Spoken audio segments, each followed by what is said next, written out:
Welcome back. Today we're checking out 12 weird things I've learned living in the UK. Learned.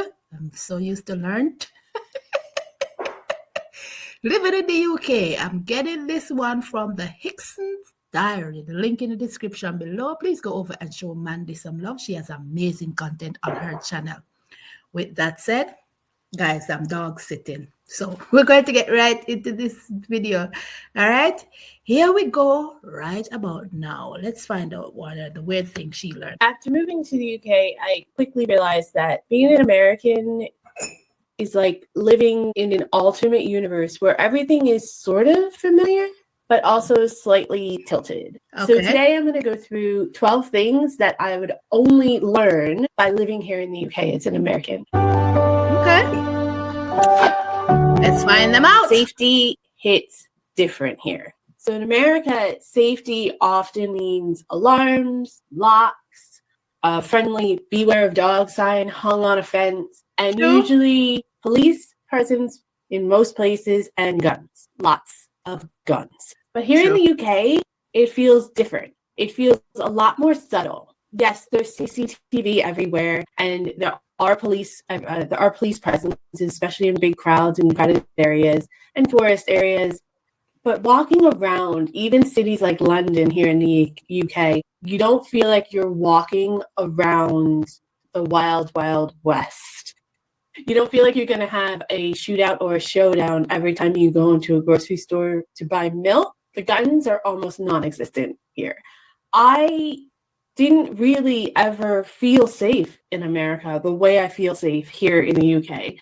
Of course, there's crime. Crime is everywhere. You have to be careful. You have to be vigilant, of course. But I've never felt unsafe to the point where I was anxious walking down the street, where I was unsettled with a scuffle in the corner, because I know they don't have gun presence. I don't have to worry about a random person running around with a gun.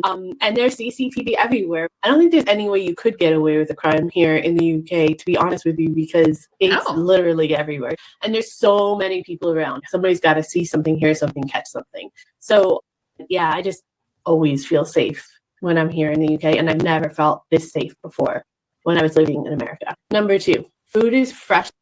See, I get where she's coming from when it come on to a safety standpoint. And when she talk about the CCTVs, you don't have that so much here. And one thing I noticed what she said, she's like, there are people and somebody gonna see, smell, and hear something.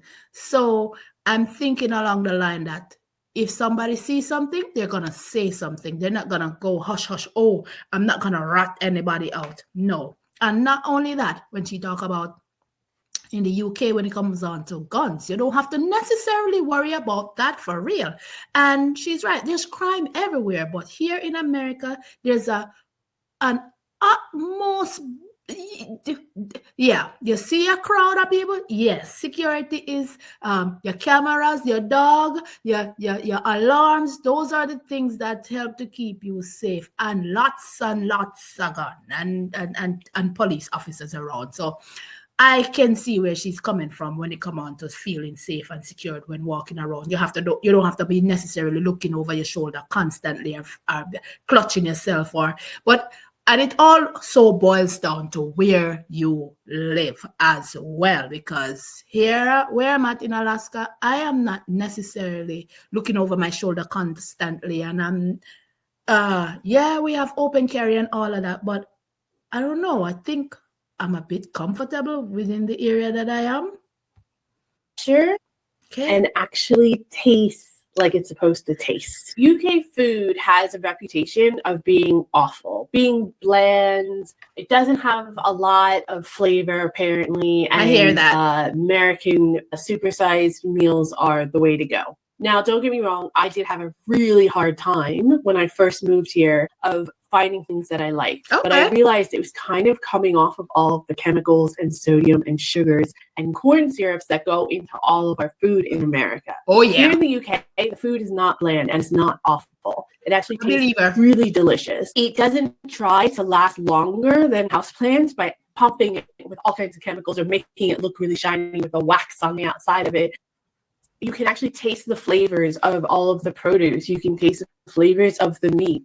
And now just about everything that I have is just fairly flavorful, really satisfying, Fresh. and almost shocking when you realize some of the things that you've gotten used to living in the United States of what you thought was good food. And it's just the same exact ingredients here in the UK, but it feels fresher, it tastes better, feels healthier, and you can even see the difference. Yep. The colors are more vibrant of the produce. The meat just looks like it's healthy meat that you're eating, and all of the grains don't taste like sugar. It's really actually kind of incredible when you think about it. So we definitely need to work to debunk that horrible myth of British food being awful. Number 3.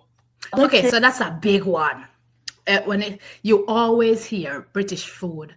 Food in the UK is just horrible. It's tasteless. It's this, it's that. And I'm like, so many people come up with this idea, but I keep hearing it come. It's like from war days, that's back in the days. Now, when I look at your Sunday roast, when I look at your Cornish pasties, when I look at your scones, when I look at the food that you guys have, your fish and chips, listen me, man, toad in a hole, all of these things, when I look at them and when I hear people come and when they talk about the food there, believe me, baby, and your curry, I hear you guys are big curry fanatics like myself, so I can imagine how your food tastes amazing. Because when you think about it, there's so many people that are there from different cultures, different backgrounds. So it's gonna infuse, put that into the food. Oh my God. Yeah, so that's a thing that I think is a misconception when it comes to the UK and delicious food. Then I'm going to point it out because I'm on board with her when it comes to the freshness of your meat and your fruits and veggie. I've watched so many videos and I can firsthand say, yes, it is different because I can explain the difference between Jamaican, eating food in Jamaica and here. You get so... Obesity is a big thing here. We all see it. We all hear it. The food quality here is not that amazing. If you want it, you have to pay for it. It's not as accessible as where in the UK or in the European region where food, it has to be top notch or else they're not giving it to the public. And that to me, America needs to do way better on that. Period, point blank. Food overall. And then high fructose corn syrup is in everything. And then they oversalt. It's better to cook for yourself. Yeah, let's continue. Public transportation is a godsend. Yes, you guys have that top Transportation notch. is actually kind of fun. Now, I have been very honest with the fact that I don't have a car here. I am working on my license, but I don't have it yet. And I really don't care. I've been here for 2.5 years now, and I do not miss having a car. Look at that. At all. In America, having a car is an absolute necessity unless you live in big cities, and even there, it sparingly depends on what big city and what area of the big city sometimes that you're living in.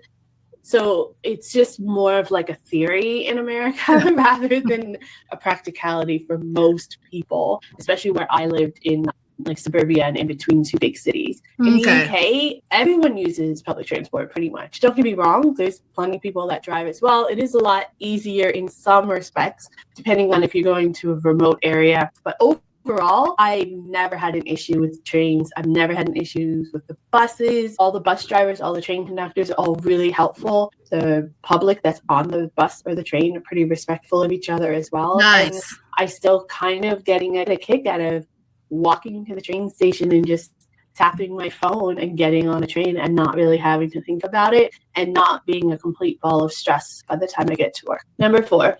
The lifestyle does not... See, that's a big one. Taking the public transportation here is a constant stress. A lot of people panic. You don't know what to expect when you go on it. As you can see, I don't know if you guys saw the news. Public transit here in America is not as it's cracked up to be. Certain areas you can't get it. You have to have a vehicle to get from point A to point B. And even if you have public transit, some people don't want to take it because of the fear of going on it, the anxiety that you get when you go on public transportation. it's not accessible as it should be here in the US, and I don't know why they don't fix that. You know what I mean? Not to mention the trains. Oh Lord, I hate taking the trains in the lower 48. Yeah, hate is a strong word, but that's how I feel. It's like it's the push, the pushing and shoving, and nobody respect nobody. There's nobody know about personal the bubble, none of that. So I can, and it's not a reliability. You want to get somewhere, you better be 2 3 hours ahead of that, because train delay, you don't know what happened. They're not telling you when the next one coming, how long before the next one coming, and everybody pushing and shoving to get on and off. It's chaotic. So I've always heard that you guys is good to go, and you got it right. Let's continue to the next one. Work to live lifestyle. Revolve around work. In the United States, we treat jobs as if they're our life partners, as if they're the most important thing in the world. That's true. Americans really tie their identities to what they do for a living and how they make money. We spend so much time at work over and above what our contracted scheduled times really are in a lot of cases. I'm not getting paid. In the UK, for work is just work. For the most part. Of course, you have areas that expect a little bit more. There's a service industry here, of course, that works different hours. And of course, labor does have a slightly different schedule as well. But there's an overall sense that once you're done with work, you leave and you go home. And then you do this other thing called spending time with your loved ones. And you might even fit in a hobby here and there. I know. Completely strange to anyone who's in America, right? I'm still learning to not prioritize work in the same way and still kind of finding that work-life balance here. Overall, I feel like it's just understood that your family and your loved ones are more important, and you don't have to feel guilty about it. It's an amazing feeling. Number 5. Healthcare that doesn't. You guys have a work-life balance like anything else. Anything to do with the UK and the European region, you guys are known for that work-life balance. You know, work is not your life. It doesn't take over. You know when to stop, you know when to cut off, and if somebody is out and whatever needs to be fixed can fix the other day. I realize you guys respect a person's time in the UK, and that to me is amazing. Here, no. Like she said, a person's work represent who they are. When somebody come and interview, oh, I work here, I'm a manager here, or it leads. That's what they lead with, and I'm like, come on.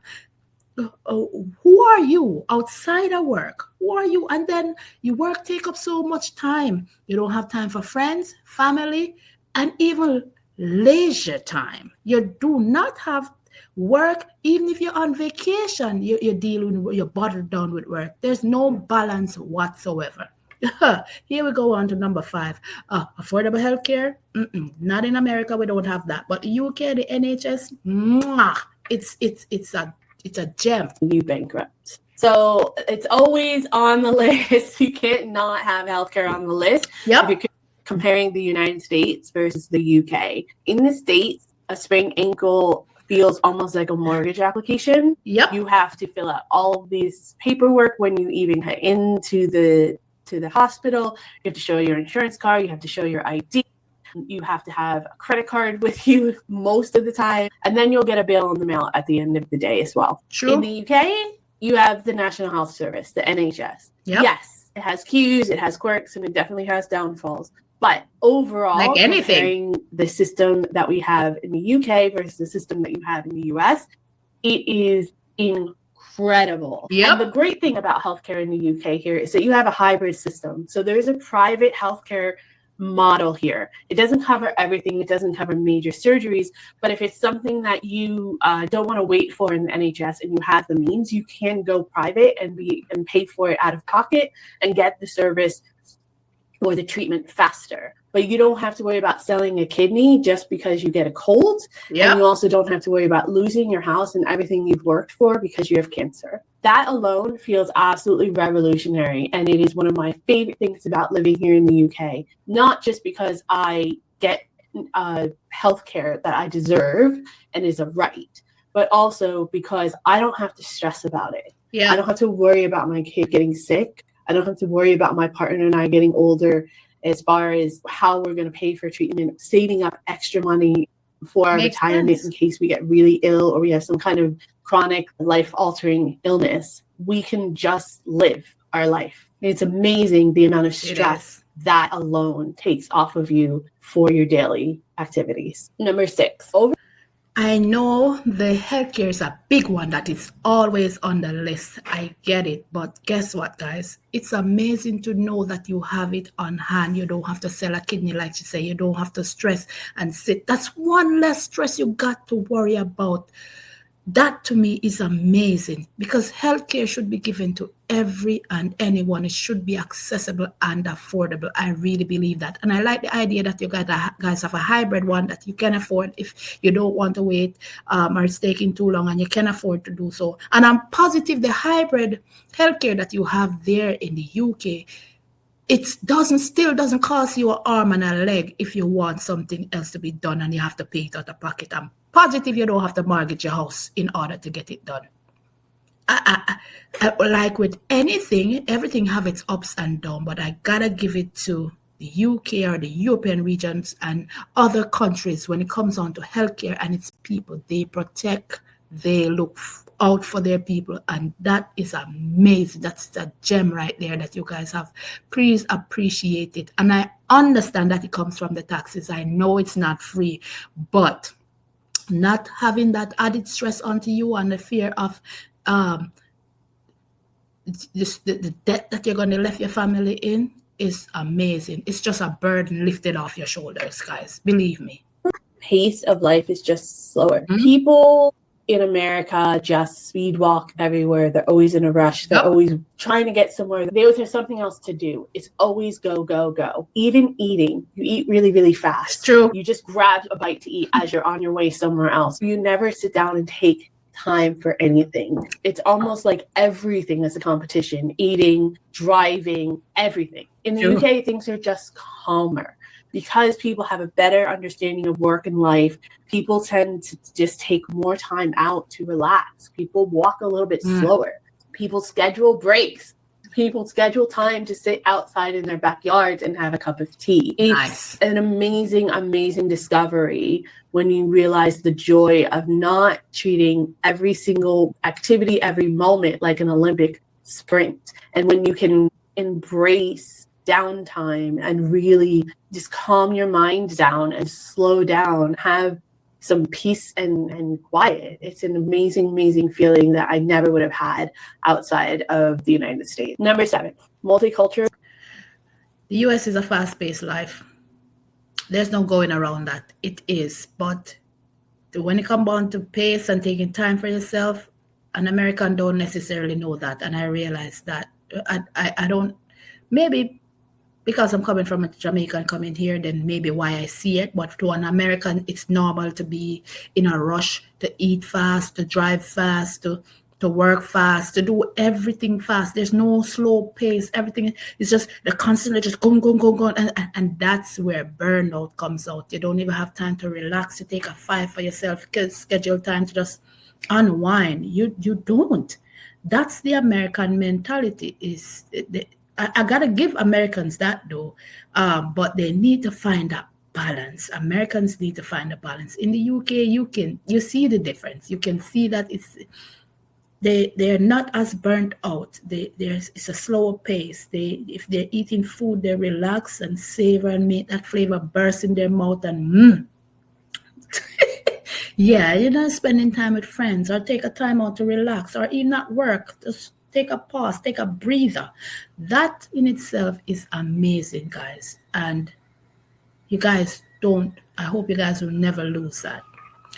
Oh, the cohesive multiculturalism. That's a big one. Doesn't have to be divisive. America is considered the melting pot of the world because we accepted people from all walks of life, all religions, all ethnicities, all races. And I'm not saying that it was perfect, but it is a really, really amazing feeling to think that the idea of America is that it's welcoming to everybody no matter what. So when I moved to Not the UK, necessarily. I did have a sense that multiculturalism wasn't really going to exist as much. based on the British Empire, obviously I knew that it would be diverse here, but I didn't think it would be as diverse as it is. It's literally everywhere.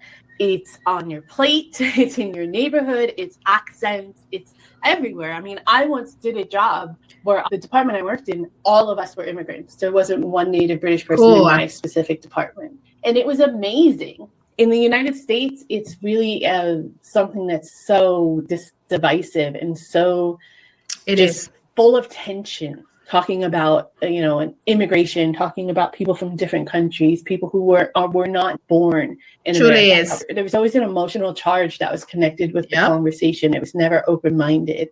And here in the UK, don't get me wrong, there's still emotions tied to it. There's still some divisiveness and some tensions that arise when you talk about immigration and stuff. But overall, it's kind of just baked into the culture, and it's really comfortable, and you just move on and carry on. It's amazing. Number 8.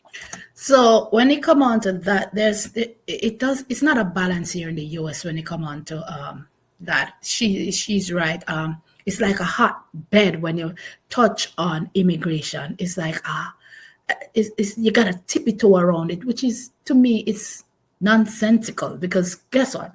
There's so many people, like she said, from all walks of life that lives here in the US, and some are definitely not accepted, and it's like it's stepping on somebody's corn.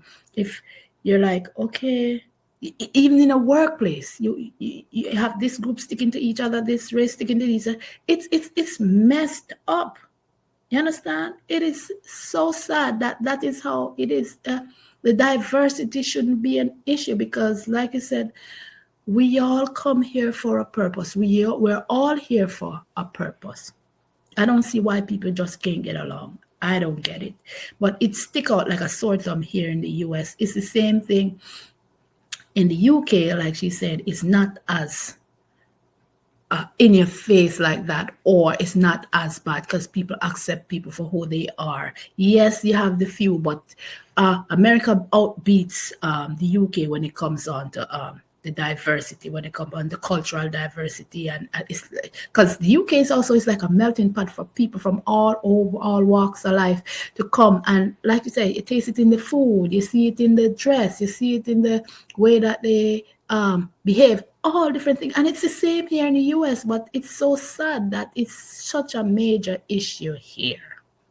The sense of community is so strong here. The United States it doesn't really have a community. It's all really manufactured and sort of just surface. When you come to the UK, it's so ingrained in the culture. It's in your local pub and everybody that goes there. Local events, historical landmarks, everyone just has this sense of Britishness. If there is a national event or there's the Olympics or something like that, you're still rooting for countries from the Commonwealth. You still feel that sense of being British, a sense of pride and connection throughout everyone that lives here. It still blows my mind, but also is kind of like a warm hug, and I love it. I didn't realize I was missing it so much until I came to the UK and became ingrained in the community here, and what a difference it really does make having that around you. Number 9. Sense of community. America lacks that. I'm not even gonna elaborate. Lack it. I was so surprised when I came to the US and realized it's cold. There's no, like how she said, she have that sense of a warm hug and everybody just come together, and you know what, even if it's as an event, a track and field or whatever, a sporting event, and everybody just come. No. Here? It's not here. Equality. Education is acceptable and universal. The way the school system is set up in America is that each local council town is in charge of the curriculum for their schools. So there's no like statewide curriculum. There's no national curriculum. So each town, each county, the kids are learning something different based on what they consider to be priority curriculum for their area.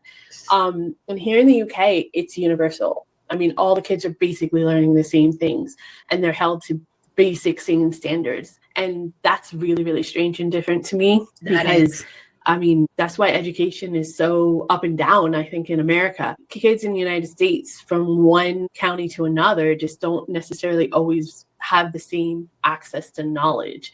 And I think that that is a huge detriment to the future of the United States. Additionally, you get degrees in the United States with a lifetime of debt. And I mean a lifetime. I know people who are in their 40s, 50s still paying off their student loans. It's absolutely insane. But here in the UK, you have higher education costs, and they are more expensive than they used to be.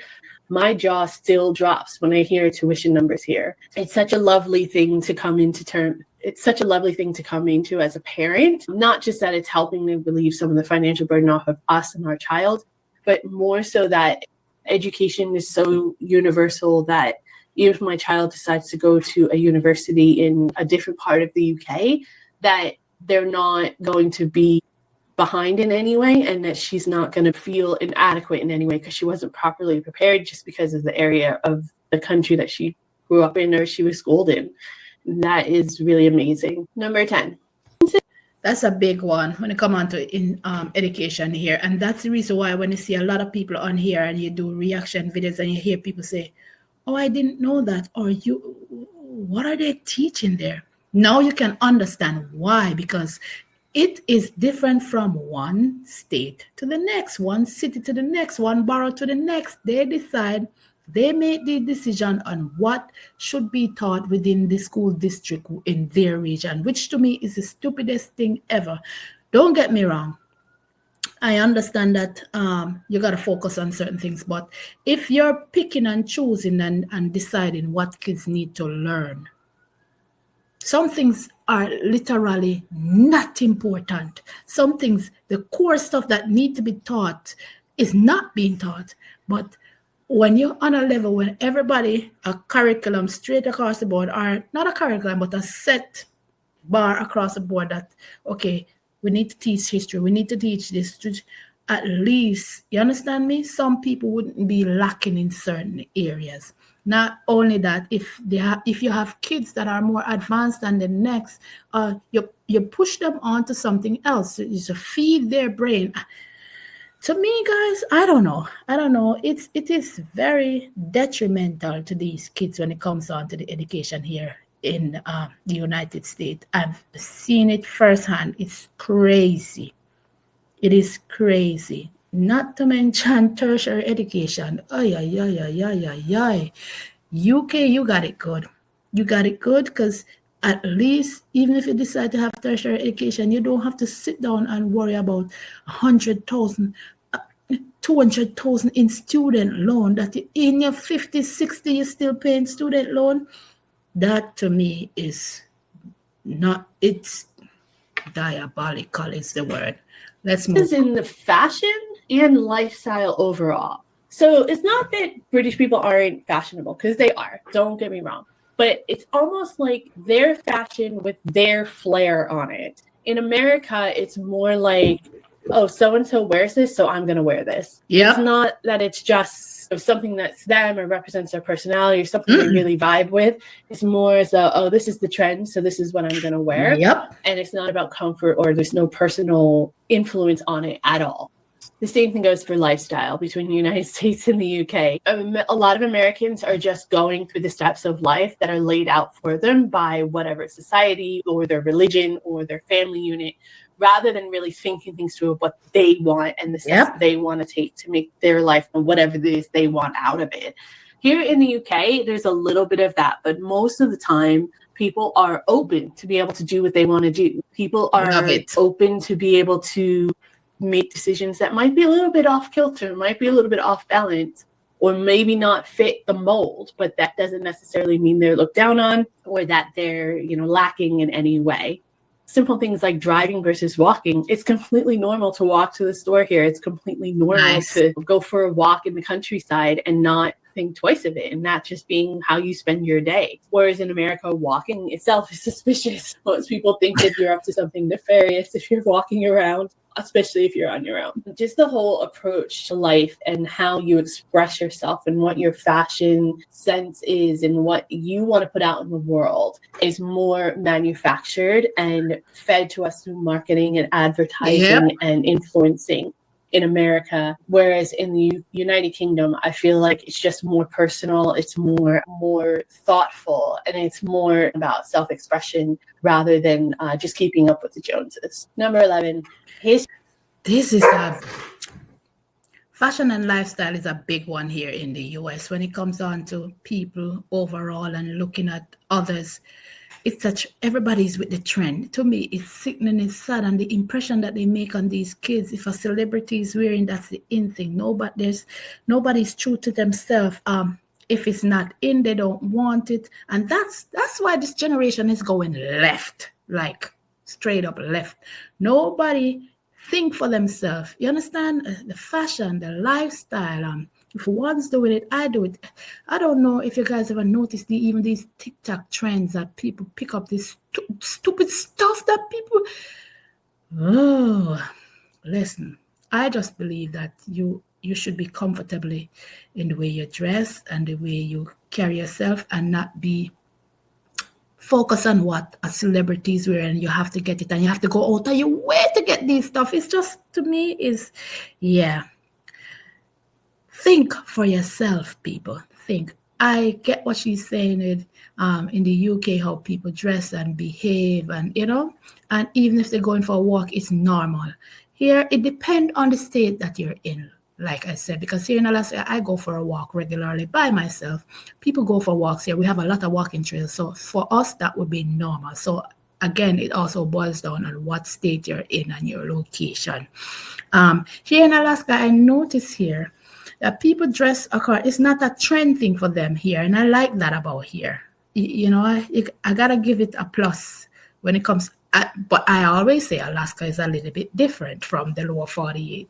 They just behave different, and the dress and the way they carry themselves, the way they behave, it's a bit different from what I am used to in the other states, in some of the other states that I've been to.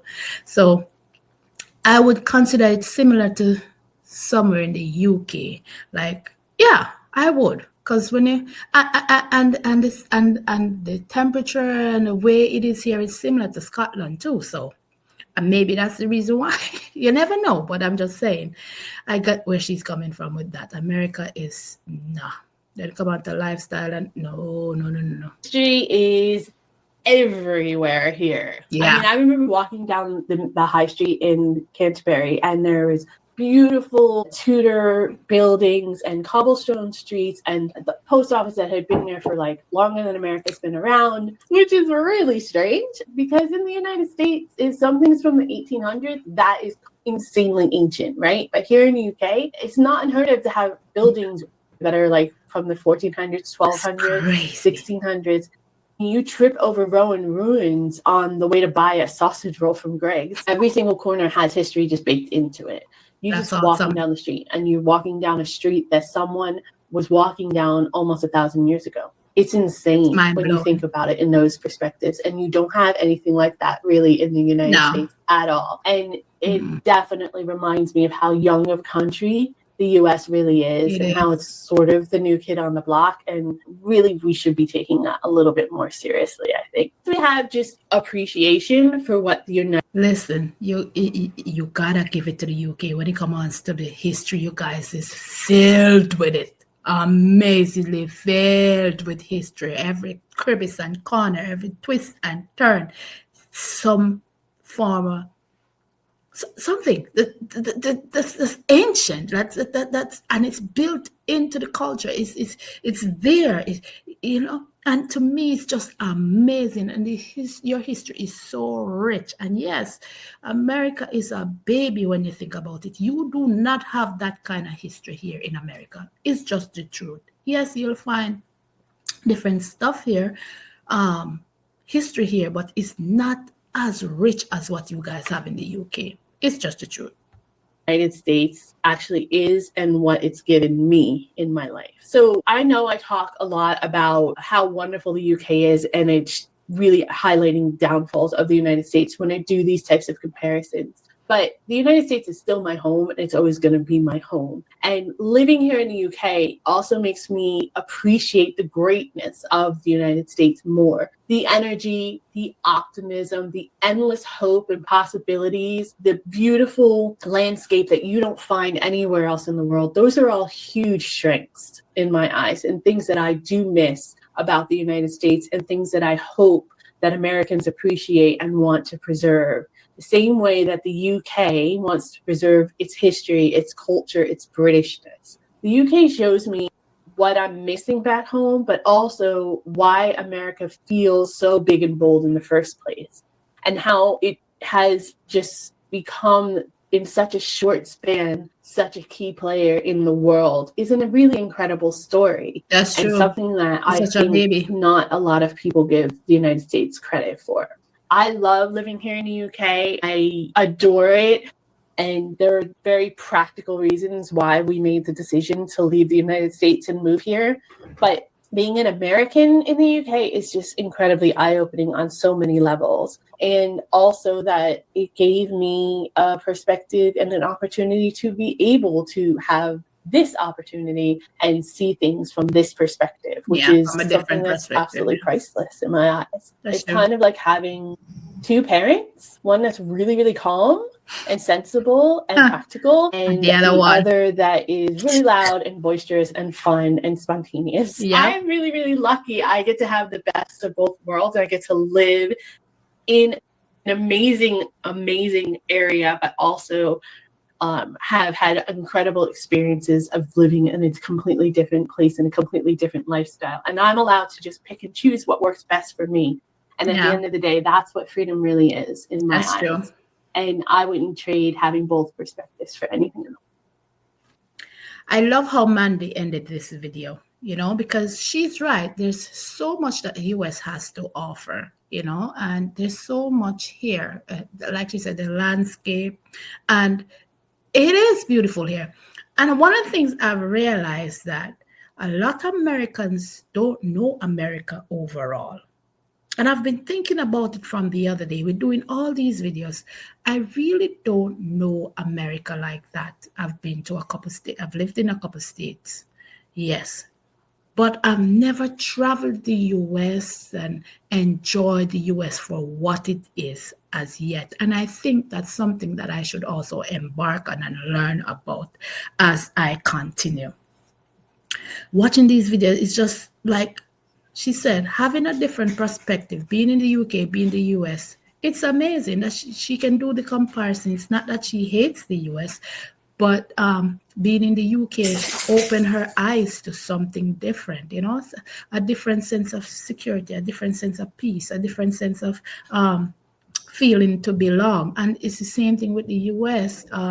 She missed her home where she's from. And when you think about it, America, for such a young country, they have an imprint here, there, and everywhere. And in a sense, you can't necessarily say that they're bad overall. America is not bad overall, no, because there's so many good things about America. But like she said, it is good to go outside of where you're from and to experience life and see. You can do the comparison between the two, because there's good and bad everywhere. There's no perfect place on this earth. You understand me? But amazing video. I hope you guys enjoyed this. Let me know your thoughts on this one in the comment section. Thank you, Mandy, for this one. I like this video. I really do. Be good, be kind, be safe out there. Don't forget to hit the like, hit the subscribe button if you're new here. Not only that, rock back, relax, be good, be kind. Love you guys, and I'll definitely catch you guys in another video. All right, guys. Bye.